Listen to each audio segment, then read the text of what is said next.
and welcome to episode 3 of The Architect, a series as we go through the 1995 World Series, game by game, getting the insights and reflections and memories of one of the great general managers of all time, John Schuerholz, who is now a vice chairman emeritus of the Atlanta Braves after a long run of running the team essentially on the baseball side.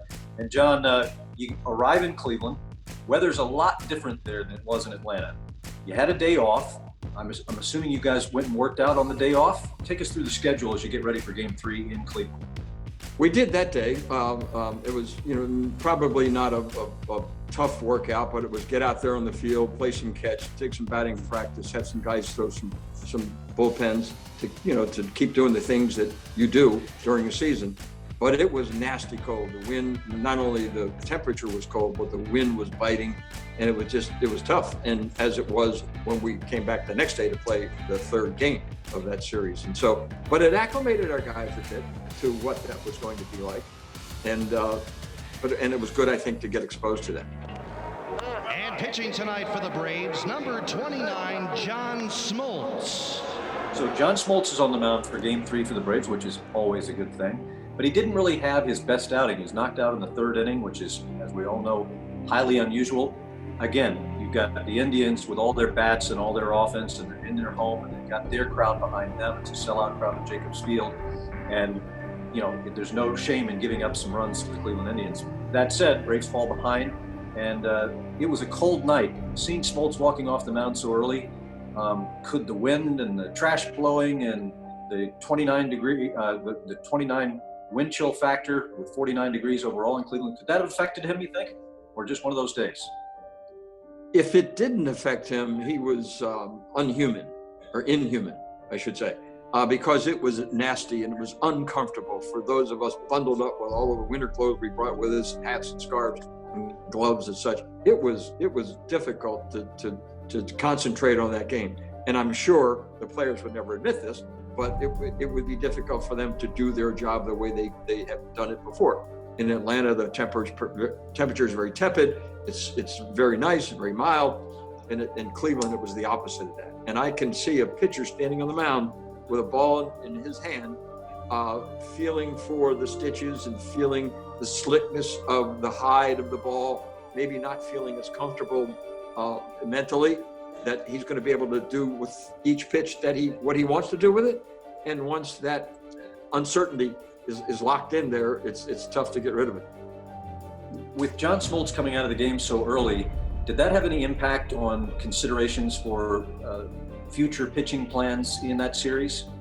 Well, Jim, as you know, with major league pitching staffs, the prospect of something like this happening has to be accounted for. If a guy even as good as Smoltz is knocked out of the game because the Bombers hit balls over the wall and scored a lot of runs, and he had a lot of pitch count, and we wanted to save him for another start or a mid-relief circumstance, you have enough guys on your pitching staff that you can manipulate and do that. And so it's not as if it would alter our thinking or alter what we had already decided we would do if something happened where a pitcher would have a short outing like John had. But he's such a pro and such a tough competitor, as you and I both know. He was going to get back out there sooner or later and do something to help us win. And that's his attitude. I mean, he's not going to wallow in it. He's going to come back and try to do whatever he can to help the team win, whether it's to get a bunt down or get a base hit, as he's done pinch hitting in series before. But so Smoltz is a big competitor, and I trusted him, and Bobby trusted him. It just didn't work out for us that time. But they're human, and things like that happen. Well, the team didn't give up, did they? They didn't roll over. They still had a really good chance to win that game, a lead late, and Wohlers came on for a 5-out save, and it didn't work out against that offense. And then Jose Mesa, 3 scoreless innings. That's an example of, we talk all about their hitters, but they had strength and depth in their bullpen as well as their starting rotation. Right. Our moral victory was that we tied them in base hits. They had 12 and we had 12. And we played them to a tie with base hits, but they got more runs than we did, and that's where it counts.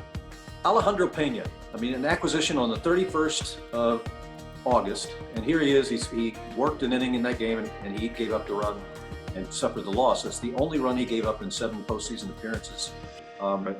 I want to ask you about Alejandro Pena and what made you think that he would have this kind of effectiveness? I mean, he had a huge impact in this World Series.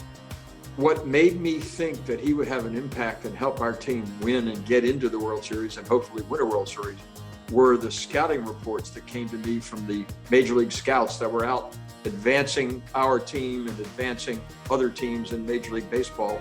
And all of the reports that I read about Alejandro Pena, whether it was from Tom Ferrick or whomever from years gone by or current scouts of ours, they liked this guy's arm. It didn't matter what he's a Latin American guy, didn't matter what kind of conditions he was in. He would compete. His arm action was good. He was consistently around the strike zone, had a little sink on most of his stuff, and they liked him. And we were able to acquire him, and he became a big part of solidifying the back end of our bullpen. If somebody didn't have his best stuff coming into late in the game when we had a lead, Alejandro would warm up quickly and be ready to get in the game and try to save it for us. So end up losing 7-6 in 11 innings. It's another one-run game. Every game so far in the series in our first 3 episodes, one-run affairs. And now the Indians are on the board. What were your reflections after Game 3?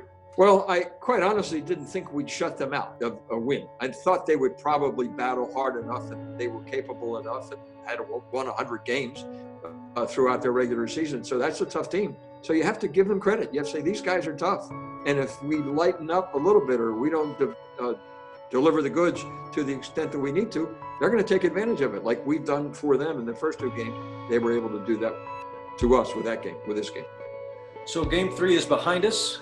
Episode 3 is also behind us. Coming up next is what I think is the most pivotal game of the 1995 World Series. It's Game 4 in Cleveland. And we'll have it for you right here on The Architect. For John Schuerholz, thank you, John. This is Jim Powell. We'll talk to you soon.